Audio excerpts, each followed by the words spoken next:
So if you think of this as a threat response, basically, when you sense any form of rejection, Yeah. what you're effectively doing is seeing that you're under threat. If Mm. you view it as that, think about what the threat, you know, there's a lot in the psychological research, but if you think about what you know about fight, flight, freeze, you know, people will have heard about fight, flight, freeze when you're under threat. Actually, it's more complex than that, and there are other in fact there are five F's. What are the um, five F's? What are the five so F's? you've got social, but they've also introduced a word called flop. Okay, Oh, yeah. so from the body's perspective, social rejection has always been dangerous. If the group dropped you in the savannah, you wouldn't survive, right? So the nervous system doesn't treat rejection as a mild inconvenience; it treats it like a threat.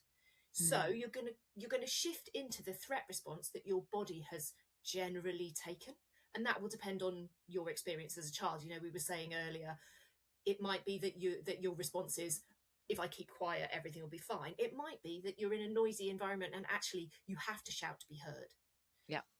So the fight would be, with some people it's explosive, and in fact my research suggested this, and I asked people, interestingly, for their metaphor, and for rejection sensitivity, and there were two really clear types. There was this kind of explosive animal fire kind of thing, and then other people came up with this sort of circulating, sucking them down, drawing them in, internalizing. So there's these two Mm. types that people talked about. So fighting, you argue, defend, you pick apart the other person's behavior, you explode outwardly. Then there's the flight, where you kind of, which literally on the savannah would be running away, but it could be disappearing, quitting, blocking, ghosting. It could be that you emotionally withdraw, which you will be very familiar with if you Mm. have maybe an autistic child who once they get over threatened, they'll retreat into themselves and they won't respond at all. And then there's the freeze, so going blank, losing all your words, effectively a form of shutdown.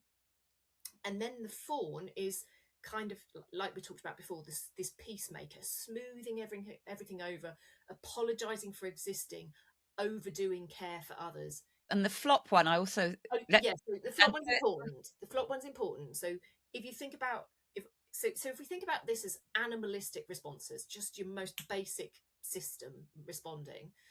If you think about a cat catches a mouse, sometimes the mouse just looks like it's dead. It's playing dead.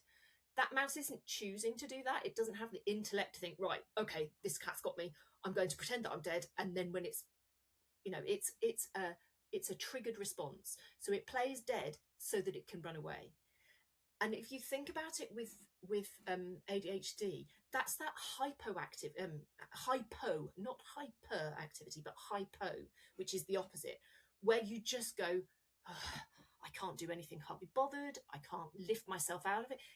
And this, I think, because flop is not as big in that kind of, in the literature around fight, flight, freeze, I think it gets missed a lot, and I think it's really important, particularly for people with ADHD or autism, to recognize that flop response and find ways to lift themselves out of it, because physically and emotionally and everything is just drained out of you and you just can't function.